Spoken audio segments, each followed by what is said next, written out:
সুপ্রিয় দর্শক শ্রোতা ভাই বোনেরা, আসসালামু আলাইকুম রহমতুল্লাহ। দারুস সালাম হোমিও ক্লিনিকের পক্ষ থেকে সকলকে স্বাগত জানাচ্ছি। আমি ডাক্তার মোহাম্মদ আব্দুল সালাম। মিউকাস বা আমযুক্ত মলত্যাগ, যেটাকে ডিসেন্ট্রি বলা হয়, এটি মূলত বৃহদান্তের একটি রোগ। সাধারণত দূষিত পানি বা দূষিত খাবার কারণে সিগেলা নামক এক ধরনের ব্যাকটেরিয়া এবং অ্যামিবা নামক পরজীবীর কারণেই আমাশয় বা পিচ্ছিলযুক্ত আমযুক্ত মলত্যাগ হয়ে থাকে।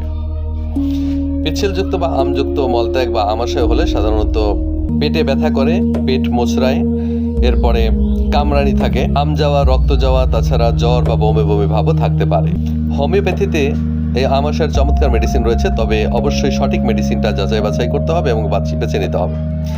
যদি আমরা হোমিওপ্যাথিতে সঠিক মেডিসিন প্রয়োগ করতে চাই বা সিলেকশন করতে চাই, তাহলে আমাদের রেপার্টরির শরণাপন্ন হওয়াটা খুবই জরুরি। আসুন, বিশ্ববিখ্যাত কেন্ট রেপার্টরির 639 নম্বর পৃষ্ঠায় যদি আমরা যাই, সেখানে স্টুল অধ্যায়ের মধ্যে মিউকাস মেইন রুব্রিকের স্লিমি সাব রুব্রিকের ভিতরে প্রায় 15টি ফার্স্ট গ্রেডের মেডিসিন রয়েছে।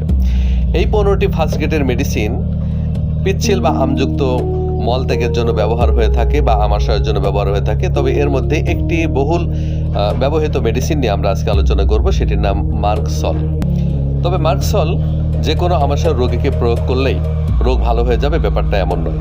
বরং মার্কসল প্রয়োগের ক্ষেত্রে নির্দিষ্ট কিছু বিষয়কে অবশ্যই রোগীর মধ্যে তা বিদ্যমান আছে কিনা বিবেচনা করতে হবে। যেমন রাত্রিবেলায় বা বিছানার গরমে তার কষ্ট বৃদ্ধি পায়, মুখ দিয়ে লালা বের হয় এবং লালা দুর্গন্ধযুক্ত, মুখে দুর্গন্ধযুক্ত, প্রচণ্ড ঘাম হয়, ঘামে দুর্গন্ধ থাকবে, জিহ্বাটা রসালো বা থলথলে থাকা সত্ত্বেও প্রচণ্ড পিপাসা পাবে, মলে মিউকাস বা পিচ্ছিলতা যুক্ত থাকবে, রক্ত থাকতেও পারে, নাও থাকতে পারে, সাদা সাদা, সবুজ সবুজ বা ফেনা ফেনা থাকতে পারে।